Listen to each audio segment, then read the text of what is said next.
Hello everyone, my name is John Wilkes Booth and you're watching the Broadway.com show. What's a .com? I don't understand what that means.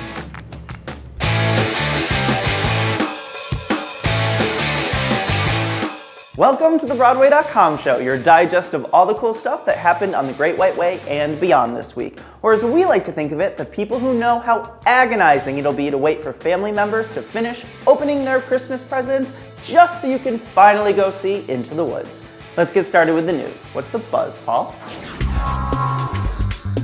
The man who mastered the rock opera on Broadway is returning to his roots. Yes, Andrew Lloyd Webber will premiere his stage adaptation of the 2003 Jack Black film comedy School of Rock at Broadway's Winter Garden Theater next fall. Directed by Les Mis' Lawrence Connor, the brand new musical will tell the story of Dewey Finn, a wannabe rock star who poses as a substitute teacher and teaches a group of prep school kids about the power of rock and roll.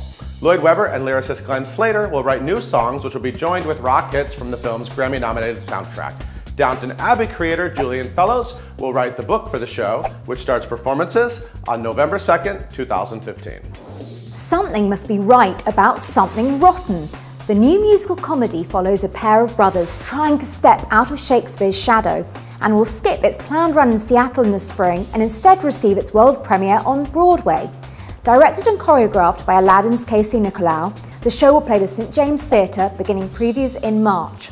No word yet on casting, but a recent developmental lab was led by Christian Ball and Brian Darcy James. God bless the child that's got HBO. The cable giant is readying a live special of Audra McDonald in Lady Day at Emerson's Bar and Grill.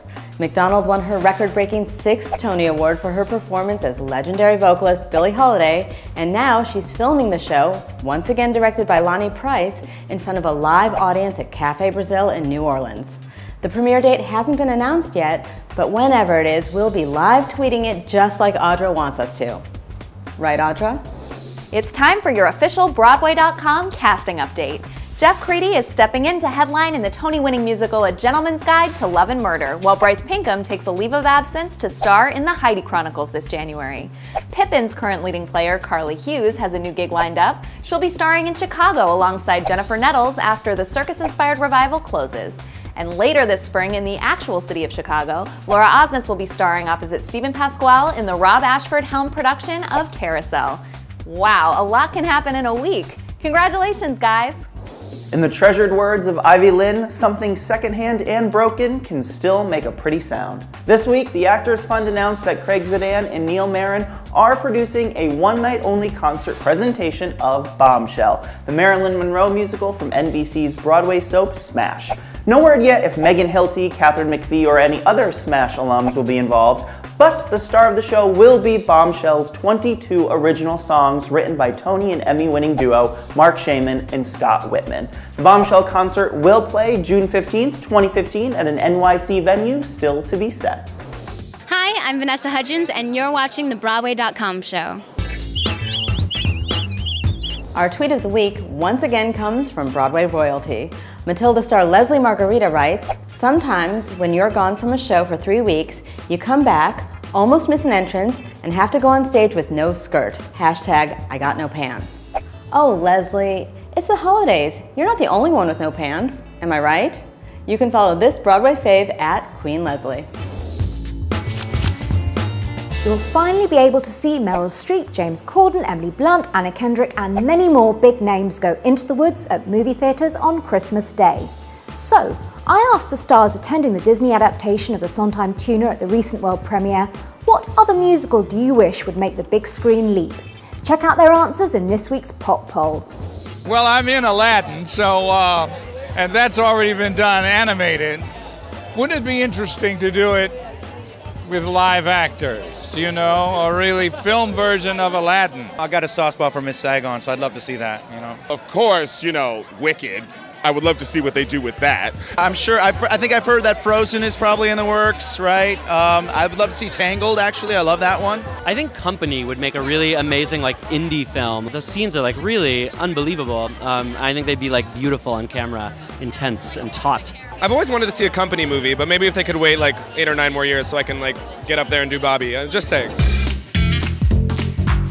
This week, we're giving an earth-moving thumbs up to the producers of the Carole King musical Beautiful for holding a nationwide open casting call in hopes of finding the next gal to play Ms. King. The search will also be for other roles in the hit Broadway show, as well as company members for the touring and international productions.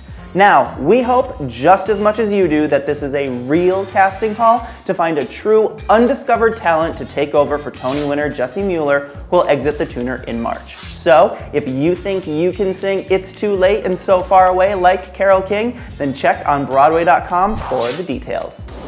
We've got to give a thumbs down to January. Yep, the month of January for turning Broadway into a great white ghost town. There are 8 shows closing in the next month, and we're not ready to say goodbye to Cinderella, Pippin, Sideshow, Once, This Is Our Youth, The Real Thing, Motown, and Rock of Ages. Sure, there's a silver lining, a whole crop of new shows is on its way, but we can't wait that long.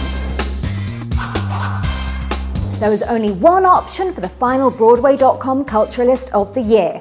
We wanted to know, of all the great shows that opened on the Great White Way in 2014, which was the absolute best. Broadway.com editor-in-chief Paul Wontorek kicked off the challenge and ranked Bridges of Madison County top, while I rated The Curious Incident of the Dog in the Nighttime my favourite. Your most popular picks were Lady Day at Emerson's Bar and Grill, Sideshow, Violet, The Bridges of Madison County, Beautiful, the Carole King musical, Cabaret, Aladdin, If Then, Les Miserables, and at number 1, you've loved that internationally ignored song stylist putting on some makeup and turning up the 8-track. Hedwig and the Angry Inch is your show of 2014. Hi, it's Lena Hall, and you're watching the Broadway.com show.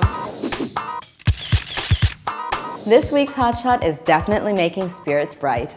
Kelly O'Hara and Matthew Morrison, who starred together on Broadway in The Light in the Piazza, reunited at Carnegie Hall for a special concert, and Broadway.com photographer Bruce Glickus was on hand to catch this perfect pic. If you didn't see this thrilling event entitled Kelly and Matthew, Home for the Holidays, you can catch both of these stars on Broadway in the spring, Morrison in Finding Neverland, and O'Hara in The King and I. How's that for a Happy New Year? It's Broadway Smackdown time. Last week we asked which chick flick you're most excited to see as an all-singing, all-dancing musical. Beaches or Waitress? Looks like you're hungry for a big old piece of pie because Waitress, which will play the American Repertory Theater next summer, came out on top with 64% of your votes. For this week's Smackdown, we're still obsessing over the upcoming film version of The Last 5 Years. This week, it was announced that the Anna Kendrick, Jeremy Jordan tearjerker will hit video on demand on February 13th, the very same day the movie musical is released in theaters, which means you can laugh and cry with the story of Jamie and Kathy in the comfort of your own homes, without that dude behind you kicking the back of your seat, or the couple next to you noisily trying to figure out that Kathy's story is going backwards and Jamie's is going forward. Then again, it would be a lot of fun to see The Last 5 Years with a theater full of Broadway fans, right? So how will you catch the flick on February 13th? At home or at the multiplex? Tweet your vote to Broadway.com with the hashtag #BWaySmackdown and tune in to our January 7th episode to find out the winner. We first fell in love with this screen star in The Devil Wears Prada, but she's become so much more than a fashionista who only eats cheese cubes. She blew us away with her gorgeous singing voice and nuanced performance as the baker's wife in the new movie adaptation of Into the Woods. And she recently revealed to us that she'd love to try Broadway on for size next. Emily Blunt, you are welcome on the Great White Way anytime. And bring that adorable husband of yours too. You are our star of the week. Thanks for watching this week's episode of the Broadway.com show. We leave you with a peek at Elf, Buddy's Musical Christmas, the super clever NBC animated sorta adaptation of the Broadway hit, which we hope will become a new holiday tradition on the Peacock Network. See you next time, and happy holidays. Give the world a holiday that's bright as can be. Make it sparkle, jolly, twinkle, jingle, shiny, showy, cheery, kringle, razzle, dazzle, ringle, lingle. I can't lie, it makes me tingle. Sparkle, jolly, twinkle.